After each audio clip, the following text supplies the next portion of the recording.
She built a mansion on my land.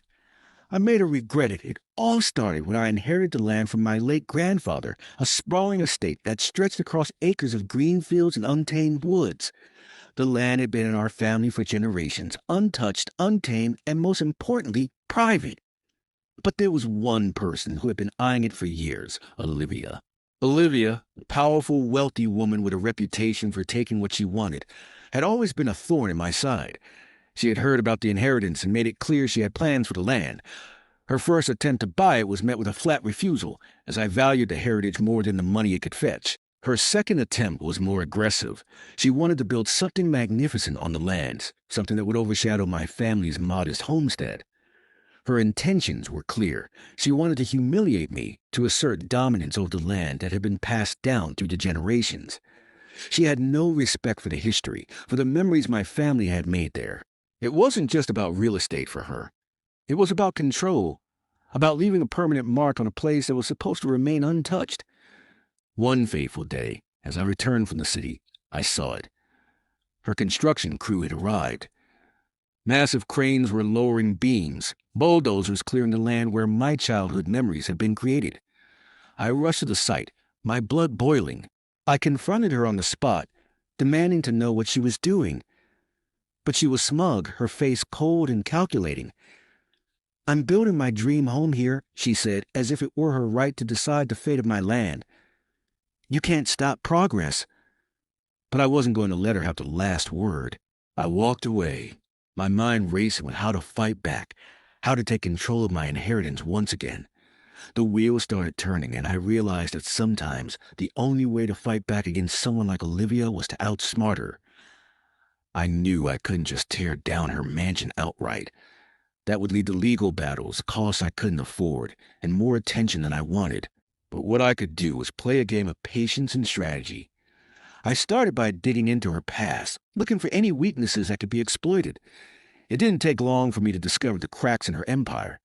Olivia was deeply invested in several high-profile real estate projects, all of which were tied to questionable financial practices. She had made enemies in the industry, and there were whispers about her underhanded tactics to secure deals. If I could expose her, I could turn the tide in my favor. I started to leak information about her, anonymously at first. I dropped subtle hints to reporters, shared documents with investigative journalists, and watched as the public slowly began to question her practices. The construction of her mansion, once heralded as a symbol of her wealth and power, suddenly became a target of scrutiny. People started to ask why she needed such a vast estate when she had already built several homes across the country. Why was she so determined to dominate the land?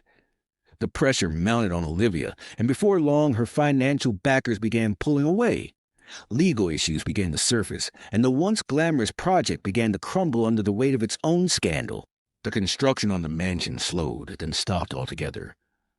Her dreams of a grand estate were fading, but I wasn't done yet. One night, as I walked past the site, I saw the workers packing up.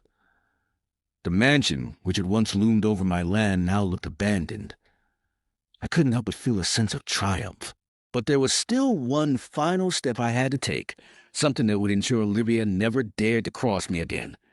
I visited the local media outlets and made sure they had the final piece of the puzzle, Olivia's biggest secret. It was a letter, a document that proved she had been plotting to steal the land all along, using deceitful tactics to undermine the rightful owners.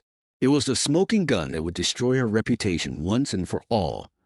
The media frenzy was overwhelming. Olivia's mansion was no longer just a symbol of her arrogance. It had become a symbol of her downfall. She was forced to sell the property, and with it, all of her plans unraveled. In the end, she left town humiliated and broken. As for me, I stood victorious. The land that had been in my family for generations was no longer under threat. I had fought back not with brute force, but with patience, intelligence, and a little bit of strategy. I had made her regret trying to take what didn't belong to her. The mansion she had built on my land, once meant to be a symbol of her dominance, now stood as a ghost of her ambition. The land was mine again, untouched, unblemished. And for the first time in a long while, I felt peace. I had taken control of my legacy, and no one would ever be able to take it away from me again. In the end, Olivia learned a valuable lesson. Never underestimate someone who has something worth protecting, especially when that person is willing to play the long game. She built a mansion on my land, but I made her regret it in ways she could never have imagined.